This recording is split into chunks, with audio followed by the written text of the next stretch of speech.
অবশ্যই করবে। অপেক্ষায় থাকি। আমার ভাইরা দেখিতে না দেখিতে আমিরুল মুমিনিন খলিফাতুল মুসলিমিন দর্শকের সামনে হাজির হয়ে গেল। লক্ষ্য করি দেখে হযরত ওমরের চোখ দুটো বড় বড় জবাবের মতো লাল টকটক করতেছে। আমার ভাইরা বন্ধুরা জবাব চাচ্ছে, এ আমিরুল মুমিনিন খলিফাতুল মুসলিমিন ওমর, আপনার বিবি এই অন্যায় করেছে, হত্যা করেছে, এর জবাব চাই, এর বিচার চাই। আমার ভাইরা হযরত ওমর আবার ঘরের ভিতরে চলে গেল। বিবি কি এবার রেডি হতে বলল। হযরতে ওমরের বিবি কুলসুম রেডি হলেন। আমার ভাইরা পদ্ম করে ওমরের এক হাতে ডান হাতে তরবারি খানা আছে, আর বাম হাত দিয়ে বিবির হাতটা ধরে নিয়ে এসেছে। বিবি গো, দর্শকরা সব চাতক পাখির মতো তাকায় আছে। আপনারা যেমন এই তাফসীরুল কোরআনের মাহফিলি, কোরআনের মহব্বতে আমার নবীজির ভালোবাসার খাতিরে যেমন চাতকের মতো তাকায় আছেন, চেয়ে আছেন, আশা আছেন, এমনি করিয়া ওমরের দরবারের সকল দর্শকরা এভাবে চাতক পাখির মতো তাকায় আছে। কিছুক্ষণ পরে দেখা গেল ওমর তার বিবি কুলসুমের হাতটা ধরে নিয়ে আসতেছে, আর এক হাতে তরবারি খাড়া আছে। যখন নিয়ে আসলো দর্শকেরা সবাই দেখে, আমার ভাইরা বন্ধুরা আমার যারা বলছিল ওমর ন্যায় বিচার করবে না, সঠিক বিচার করবে না, এবার ওমরের বিবির হাত ধরা দেখে আর তরবারি দেখে তাদের ভুলটা ভেঙে গেল যে ওমর নিশ্চয়ই ন্যায় বিচার করবে, সঠিক বিচার করবে। জোরে বলেন মারহাবা।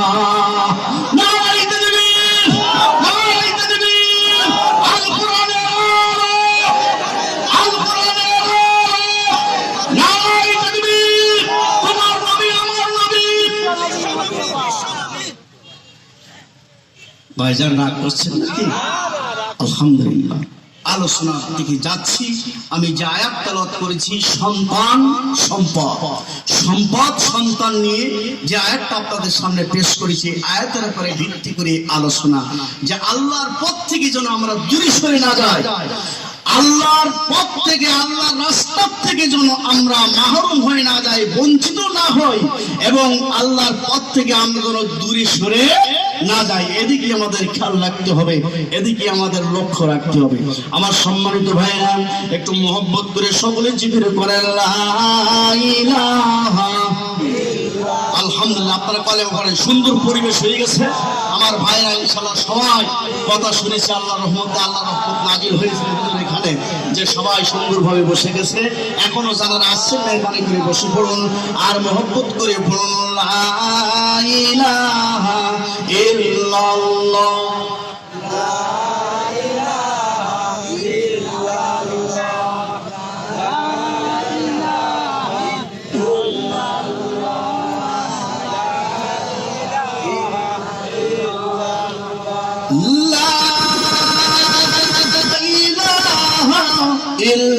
ইল্লাল্লাহু মুহাম্মাদুর রাসূলুল্লাহ। সকলে পড়েন সাল্লাল্লাহু আলাইহি ওয়াসাল্লাম। স্টেজে হযরতে ওমর রাদিয়াল্লাহু তাআলা আনহু, ওনার বিবি কুলসুমের হাত এক হাত দিয়ে ধরা আছে, তরবারি খানা কি খাড়া আছে। আমার ভাইরা, আমার দোস্তরা, হযরতে ওমর তার স্ত্রী, তার বিবি তরবারি দিয়ে কিভাবে কতল করবে সকলে শুনতে রাজি আছেন? কারা কারা রাজি আছেন একটু হাত তোলেন, হাত তুলে রাখেন। আল্লাহর কুদরতি ক্যামেরায় হাতগুলো ছবি উঠে যাক। নারায়ে তাকবীর, হাত নামান। আমার ভাইরা, আপনারা ওয়াদা করেছেন ওমরের বিবিকে কেমন ভাবে ওই তরবারি দিয়ে হত্যা করবে, আর দর্শকেরা এটা দেখবে, শুনবে। ওই ইহুদিকে হত্যা করে তার বিবি কি বিধবা করেছে, এভাবে আমরা জানতে চাই। আমার ভাইরা, হযরতে ওমর কেমন করে তার বিবিকে হত্যা করতে যাবে তরবারি দিয়ে? আমার ভাইরা, শেষ পরিণাম কি আপনাদের সামনে আমি ইনশাআল্লাহ বলিব, অসুবিধা নাই, বলিব। সেটা আগেতেই বলেছি, এটা বলিব, অসুবিধা নাই। আর যে আমার কাছে জবাব চাইছেন, এটাও আপনাদের সামনে বলিব। সবাই শুনতে রাজি আছেন তো? আলহামদুলিল্লাহ। আল্লাহ একটা একটা করে সব আজকের ফিনিশিং দিয়ে দেবো ইনশাআল্লাহ। সবাই খুশি তো, রাজি আছেন তো? আলহামদুলিল্লাহ। একটা একটা করে আমি শেষ করবো ইনশাআল্লাহ।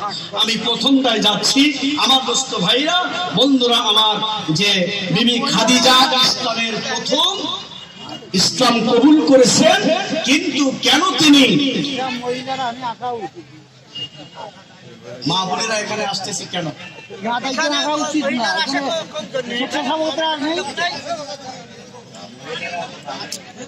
তেলের আপনি পানির বোতলটা এখানে রেখে যান, রেখে আপনার গন্তব্যস্থানে আপনি যান। আপনাদের যে পর্দা করা আছে সুন্দরভাবে ওখানে বসুন।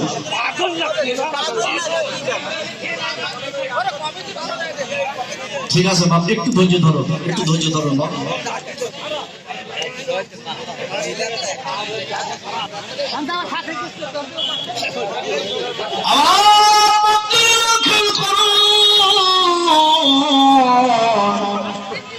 আমার মায়েরা খেয়াল করুন, আপনারা যেটা লিখে দিয়েছেন আমি এর জবাব দিয়ে যাবো ইনশাআল্লাহ।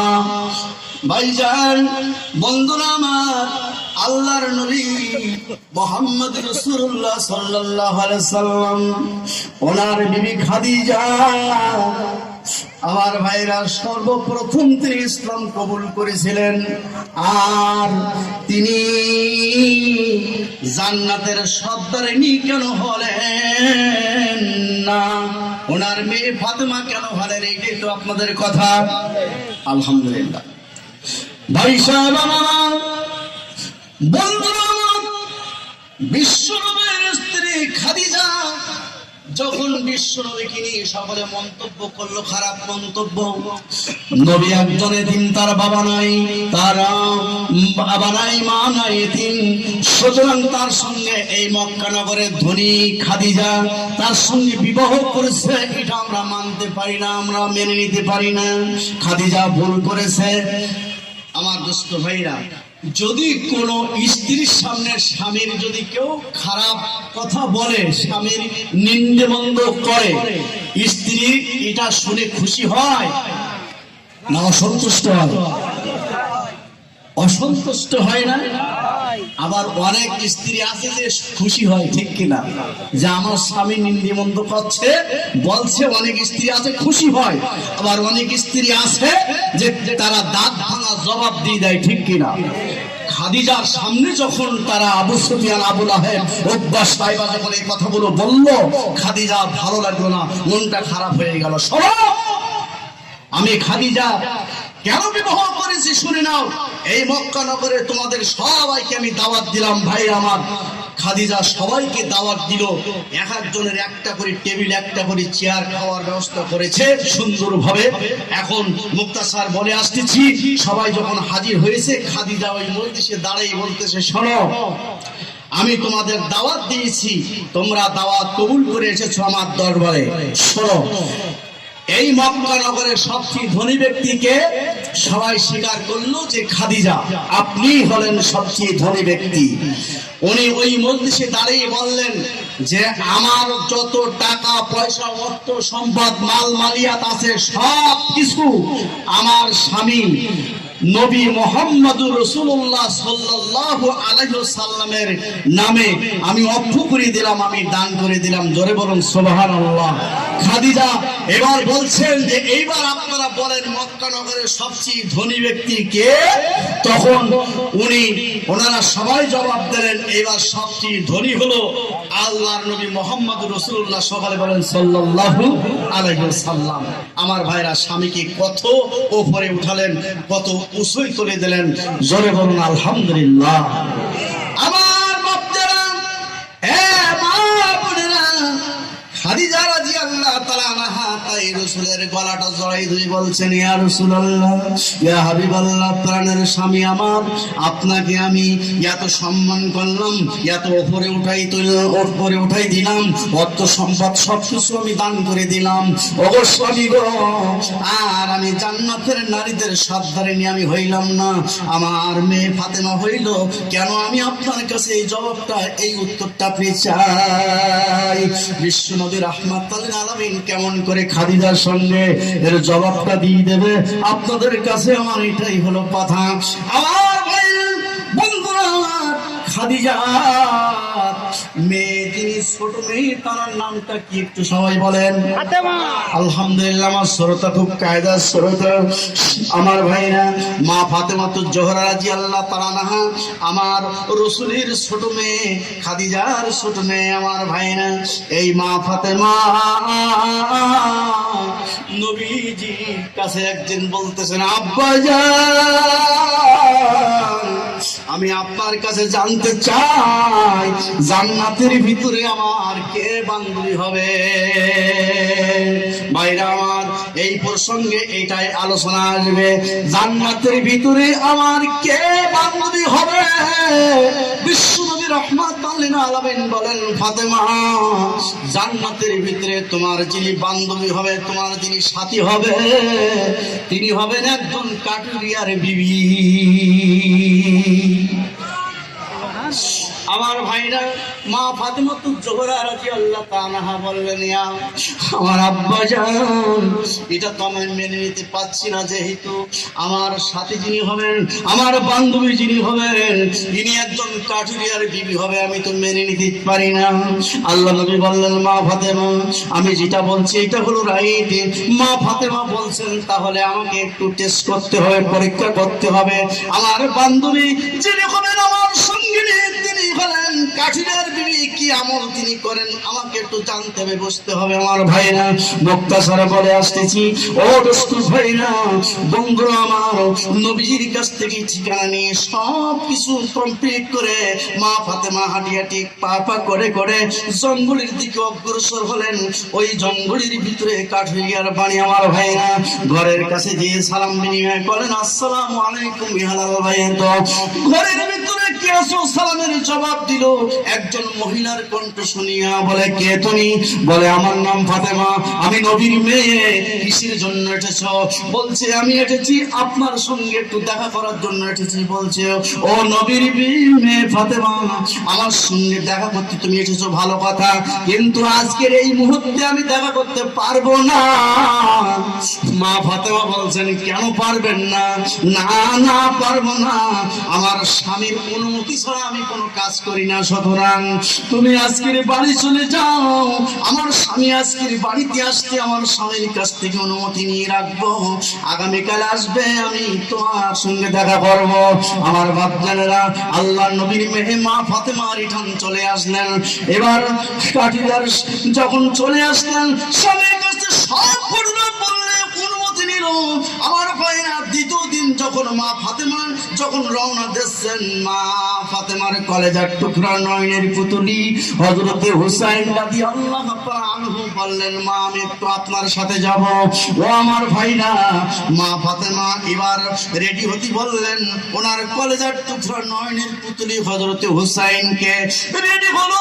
এইবার দুইজন হাঁটি হাঁটি পা পা করে যখন ওই কাঠুরিয়ার গন্তব্যস্থলে চলে আসলেন, যখন সালাম বিনিময় করলেন, হযরতে হুসাইন বলতেছেন, আম্মা জান, এটা কার বাড়ি? পুরুষের কণ্ঠ, মহিলা কণ্ঠ পার্থক্য আছে। কাঠুরিয়ার বিবি পুরুষের কণ্ঠ শুনিয়া বললেন, ওগো ফাতেমা, তোমার সঙ্গে আর কে আছে গো? পুরুষের কণ্ঠ শুনলাম। ফাতেমা জবাব দিল, আমার সঙ্গে আমার কলেজার টুকরা নয়নের পুতলি হযরতে হুসাইন আছেন। বিবি জবাব দিল, না না, আজকে আপনার সঙ্গে দেখা করা সম্ভব হবে না, আপনি চলে যান। আমার স্বামীর কাছ থেকে অনুমতি নিয়েছি আপনার সঙ্গে দেখা করার জন্য, আর আপনার কলেজার টুকরা নয়নের পুতুলির সন্তান হুসাইনকে নিয়েছেন পুরুষ, আমি আজকে আপনার সঙ্গে দেখা করা সম্ভব হবে না।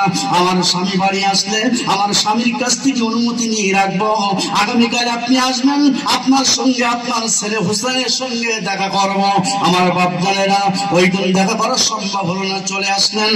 আমার ভাইয়া, বন্ধুরা আমার, তৃতীয় দিন আবার যখন রওনা দেবে, হযরতে হাসান রাদিয়াল্লাহু তাআলা আনহু বলতেছেন, ওগো আম্মা জান, ভাইকে নিয়ে কোথায় যাবেন? আমি একটু যাব।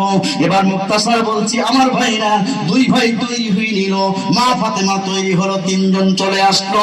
গন্তব্যস্থানে আসিয়া যখন সালাম দিল, সালাম দেওয়ার পরে হযরতে হাসান রাদিয়াল্লাহু তাআলা আনহু বলতেছেন, ভাইজান গতকাল কি আপনি এখানে এসেছিলেন? হযরতে হুসাইন বললেন, হ্যাঁ ভাইজান এখানে এসেছিলাম। দুইজনের কণ্ঠ দুই রকম আমার ভাইরা, একজন কণ্ঠের সঙ্গে আরেকজনের কণ্ঠ মিল হয় না আমার ভাইরা বন্ধুগণ। দুইজন পুরুষ দুই রকম কণ্ঠ আমার ভাইরা। বিবি বলেন, ওগো ফাতেমা আপনার সঙ্গে কে কে এসেছে? মা ফাতেমা জবাব দেয়, ওগো বিবি আমার সঙ্গে এসেছে আমার কলেজার টুকরো নয়নের পুতুলি দুইজন সন্তান হযরতে হাসান এবং হুসাইন রাদিয়াল্লাহু তাআলা আনহু। ওই দিন জবাব দিল, মা ফাতেমা আজকে আপনার সঙ্গে আমার দেখা করা সম্ভব হবে না, আপনি চলে যান, আগামীকাল আসবেন, আমি অনুমতি নিয়ে রাখবো, দেখা করবো।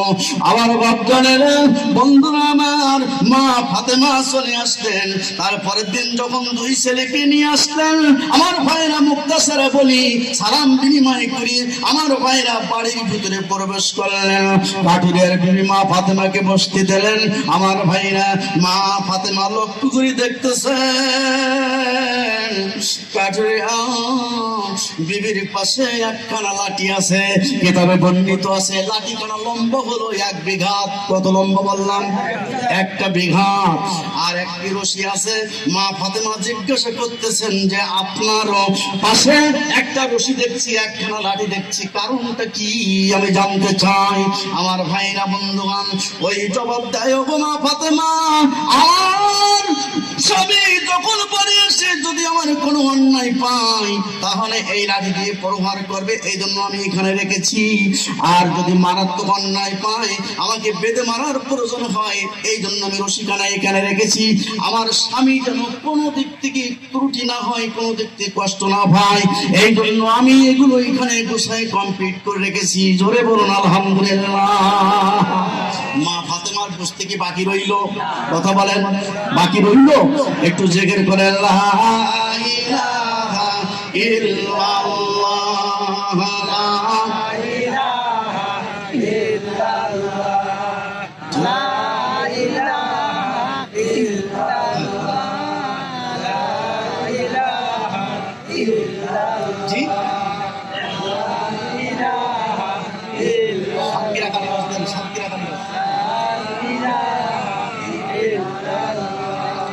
আচ্ছা দেন, আমি এখন মাহফিল কাছে পরে কথা বলেন। লা ইলাহা ইল্লাল্লাহ, লা ইলাহা, আরো জোরে লা ইলাহা ইল্লাল্লাহ, লা ইলাহা ইল্লাল্লাহ,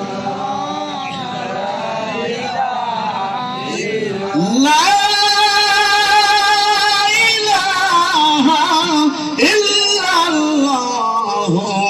মুহাম্মাদুর রাসূলুল্লাহ। সকলে পড়ুন সাল্লাল্লাহু আলাইহি ওয়াসাল্লাম। আমার ভাইরা বন্ধুরা, ভিতরে অনেক এতগুলো লোক আপনারা আছেন, সামনে অনেক জায়গা খালি আছে, একটু সামনে আসা যাবে না? একটু সামনে আগে আসেন ইনশাআল্লাহ, সবাই সামনে আগে আসেন। আর লা ইলাহা ইল্লাল্লাহ, লা ইলাহা। আসেন বাবা, একটু কষ্ট দিচ্ছি, মেহরবানি সামনে আগে আসেন, পিছনে অনেক লোক দাঁড়িয়ে আছে, মেহরবানি সবাই চলে। এতগুলো আল্লাহ রহমত নাজিল হোক এই কোরআনের মাহফিলে, বহু লোক হয়েছে ইনশাআল্লাহ, সবাই একটু সামনে আগে আসেন। লা ইলাহা ইল্লাল্লাহ, লা ইলাহা ইল্লাল্লাহ, মুহাম্মাদুর রাসূলুল্লাহ। সকলে বলেন সাল্লাল্লাহু আলাইহি সাল্লাম। আমার ভাইজান ফাতেমার কি কোনো বুঝতে বাকি রইল? না, রইল না। আমি আপনাদের সামনে বলবো এগুলো ইনশাআল্লাহ পয়েন্ট সবগুলো আমি বয়ান করবে ইনশাআল্লাহ, কথা দিয়েছি। আজকের একটা একটা করে শেষ করে যাব। আমার ভাইরা বন্ধুগণ, আমার সম্মানিত ভাইরা, আমার মা ও বোনেরা আছেন, আমি আপনাদের কাছে একটু দাবি রাখছি, এই কোরআনের মাহফিল, তাফসীরুল কোরআন মাহফিল বা ইসারের সওয়াব কত বছর হয়ে আসতেছে? কত বছর? 80 বছর। আল্লাহু আকবার। তাহলে আর 20 বছর 100 বছর হয়ে যাচ্ছে। আল্লাহ আল্লাহ, এত বড় এই যে 80 বছর এই যে তাফসীরুল কোরআন মাহফিল হয়ে আসছে আমার ভাইরা বন্ধুরা আমার, খুব বহু জেলায় আমি ঘোরাফেরা করি, বহু জেলায় আমি চলাফেরা করি, বহু জেলায় গিয়েছি, কিন্তু এই যে 80 বছর যাবত এরকম হয়ে আসতেছে আমার ভাইরা, আমার নজরে আমি পড়ি নাই। কত সুন্দর! আর আপনাদের এই অনুদানে, আপনাদের এই প্রচেষ্টায়, আপনাদের এই সহযোগিতায় সুন্দর মসজিদ এবং সব কিছু সুন্দর গড়ে আছে, ঠিক কিনা কথা বলেন? তো আপনারা দেখতে পাচ্ছেন আমার ভাইরা, সব কিছু দেখতে পাচ্ছেন আপনারা চোখের সামনে। সুন্দর গড়ে উঠেছে মসজিদ আমার ভাইরা, সুন্দর গড়ে উঠেছে মাদ্রাসা, সুন্দর গড়ে উঠেছে বাথরুম, সুন্দর গড়ে উঠেছে পরিবেশ সুন্দরভাবে, শুধু আপনাদের প্রচেষ্টায়, আপনাদের সহযোগিতায়, আপনাদের খেয়ালে সবাই। আমার দোস্ত ভাইরা বন্ধুগণ, আমি প্রথমেই বলেছি যে এই মাহফিলে 2 থেকে 2.5 লক্ষ টাকা খরচ হয়। দোস্ত ভাইরা, এগুলো সব আপনারা বহন করেন। আমার দোস্ত ভাইরা, আমি আপনাদের সামনে যে পয়েন্ট রেখেছি আমি ইনশাআল্লাহ বলিব, আমি কথা দিয়েছি। তার আগে আমাদের দায়িত্বটা পালন করে শেষ করে ইনশাআল্লাহ কথা দিয়েছি। সর্বপ্রথম এই কোরআন তাফসীরুল কোরআন মাহফিলে এখানে যে আপনার বহু খরচ, আমার দোস্ত ভাইরা বন্ধুরা আমার, আপনাদের কাছে আমি দাবি করছি এটাই যে একটি মোটর লাগবে, বাথরুম সব টয়লেট কমপ্লিট। আমার ভাইরা একটা অভাব আছে, শুধু একটি মোটর আর একটা টাঙ্কি, পানির টাঙ্কি, একটা মোটর আর পানির ট্যাঙ্কি। আমার কোন সম্মানিত ভাইকে আসেন এখানে যে হুজুর আমি এই মোটরটা দেবো আর পানির ট্যাঙ্কিটা দেবো? আসেন কোন ভাইজান? বন্ধুরা আমার, শুধু সুইচ অন করবেন, পানি পড়বে। আমার দোস্ত ভাইরা, সব কমপ্লিট হয়ে গেছে, শুধু মোটর বাকি আছে, পানির ট্যাঙ্কিটা বাকি আছে। আসেন কোন ভাইজান মেহেরবানি করে এই পানির ট্যাঙ্কিটা আর মোটরটা দেওয়ার জন্য।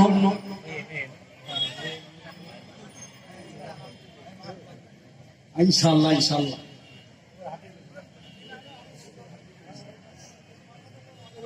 জি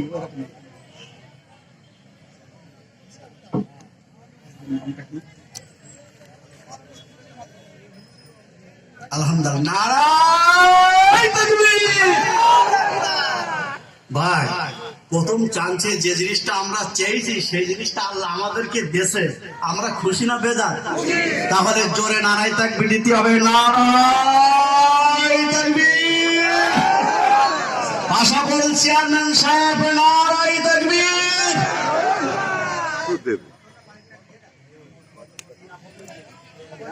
ওবায়দুল ইসলাম সবুজ, পাশাপাশি চেয়ারম্যান সাহেব, পাশাপাশি চেয়ারম্যান সাহেব ওবায়দুল ইসলাম সবুজ, তিনি বললেন হুজুর মোটর যা দাম পুরো আমি এই মোটর আমি দেব ইনশাআল্লাহ, আল্লাহ রাব্বুল আলামিন কবুল করুক। নারায়ে তাকবীর। চেয়ারম্যান সাহেবের আব্বা আম্মা কি বেঁচে আছেন? মা বেশি আছেন, ওনার আব্বা যান দুনিয়া থেকে চির বিদায় হয়ে গেছে। 3000 টাকা উনি দিয়েছেন নগদ, আর বাকি যেটা হয় মোটর যেটা পড়ে ইনশাআল্লাহ উনি দিয়ে দেবে। একটু দোয়া করি, আল্লাহুম্মা আমিন। মাবুদ, এই শাবানের চাঁদে দোয়া কবুল হয় আল্লাহ, গুনাহ মাফের মাস, সাওয়াব হওয়ার মাস, এই শাবানের চাঁদ আল্লাহ সামনে সবে বারাত রব্বুল আলামিন আল্লাহ হাজার হাজার